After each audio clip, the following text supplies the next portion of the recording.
મિત્રો, શિયાળામાં ગીઝરની પસંદગી એક મોટો પ્રશ્ન છે. મેન્યુઅલ કે પછી ઓટોમેટિક?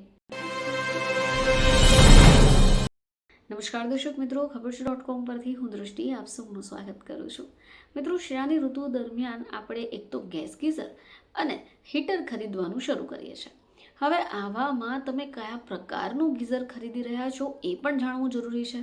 જો કે ગીઝરમાં બે પ્રકાર આવતા હોય છે.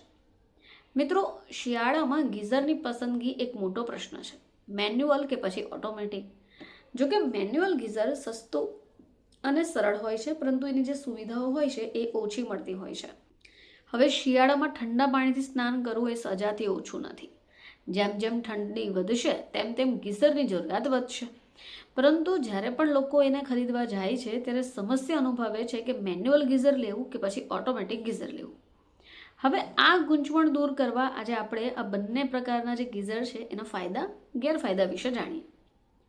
તો સૌથી પહેલાં વાત કરીએ કે મેન્યુઅલ અથવા ટ્રેડિશનલ જે ગીઝર છે એ સામાન્ય રીતે ડિઝાઇન્સ અને બેઝિક ફીચર્સ સાથે આવે છે, જેમાં તાપમાન સેટિંગ અને ગીઝર ચાલુ બંધ કરવાની પ્રક્રિયા મેન્યુઅલ કરવાની હોય છે.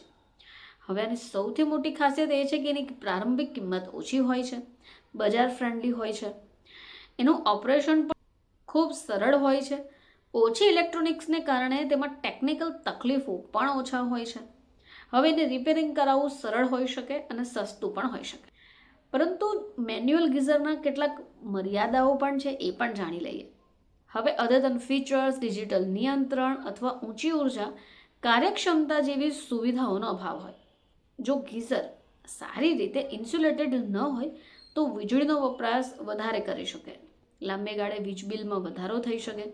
હવે ઓટોમેટિક અથવા સ્માર્ટ ગીઝર આધુનિક ટેકનોલોજી અને સુવિધાઓ સાથે બનાવાય છે, જેમાં ડિજિટલ ડિસ્પ્લે હોય છે. પાણી પ્રીસેટ તાપમાન સુધી ગરમ થવાની સાથે ગીઝર આપમેળે બંધ થઈ જાય છે.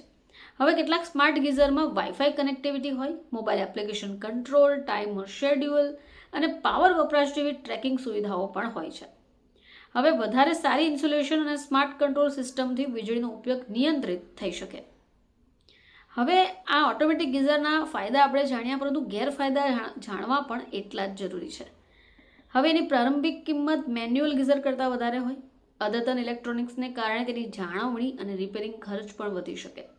હવે તમે કયું ગીઝર પસંદ કરો છો એ તમારી જરૂરિયાત, તમારું બજેટ અને તમારા વપરાશ પર આધારિત હોય એ જરૂરી છે. ફરીથી આપ સમક્ષ હાજર થઈશું, ત્યાં સુધી જોતા રહેજો ખબર.com.